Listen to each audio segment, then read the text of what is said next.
Well, it's been a long time, but it was worth the wait.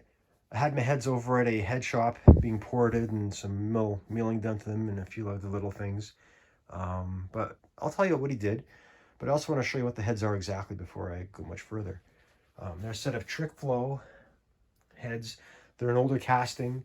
They're probably 10 or 15 years old. But that being said, they were brand new when I got them. A fellow just didn't use them and I purchased them from him. They're 170cc intake port volume. That being said, now that they're ported, they're probably a little bit bigger than that. I'd probably prefer a bigger head, but I think this will work well for this application. And the valve sizes are 202 on the intake and 160 on the exhaust. Well, why don't I show you some of the work that he did? Right off the bat, you can see these really nice chambers that he took care of for me. Like, he did a nice polished job on here. He reduced some of these sharp edges for me because there's quite a dramatic sharp edge in here, which I think could have disrupted flow and also created some detonation problems. So that's taken care of. He blended the seats very nicely for me. It's a beautiful transition. And he also milled these heads. He milled them 14 thou. That gives me the 58cc chambers that I want. You know, I should be running about 10.5 compression, maybe a little better. So that should work out okay. The only problem I might have with that, of course, is my intake manifold, which is just over there. I might have to get that milled as well, but when I line it up, I'll see what it looks like.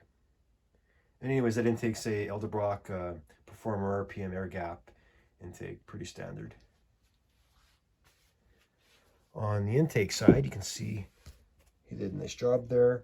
He matched up to Fel-Pro 1262 gaskets. He also blocked off the exhaust crossovers. And on the exhaust is where things get kind of funky.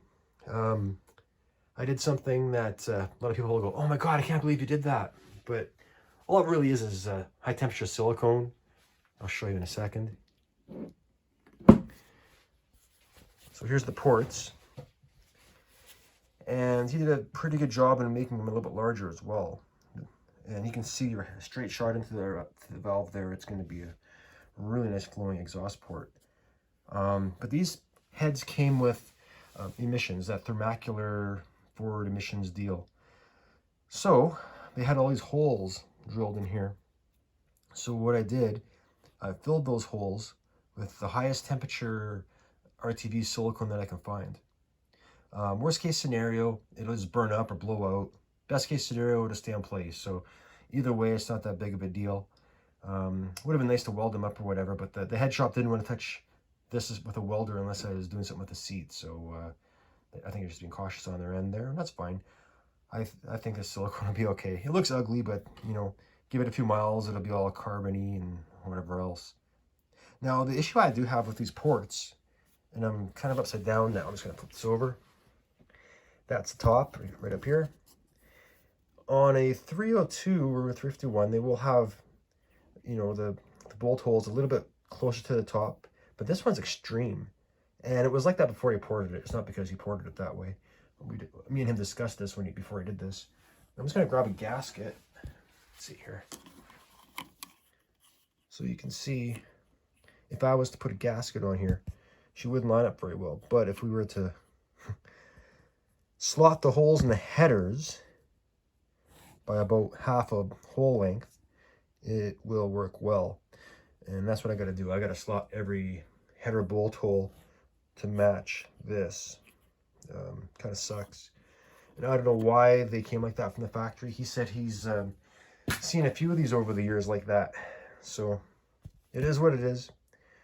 It won't affect sealing or anything. So, and on the top here, just going to flip it over.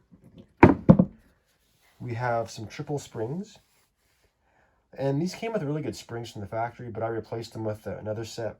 And they're a Trick Flow brand, actually. The installed pressure on them, I'm just checking it, is 135 PSI. And the open pressure is 411. So they should do okay with the roller cam that I have. I could have went a little bit heavier, but I think that should be all right. But anyways, those are my new heads. And soon enough, we'll have them on. Take care.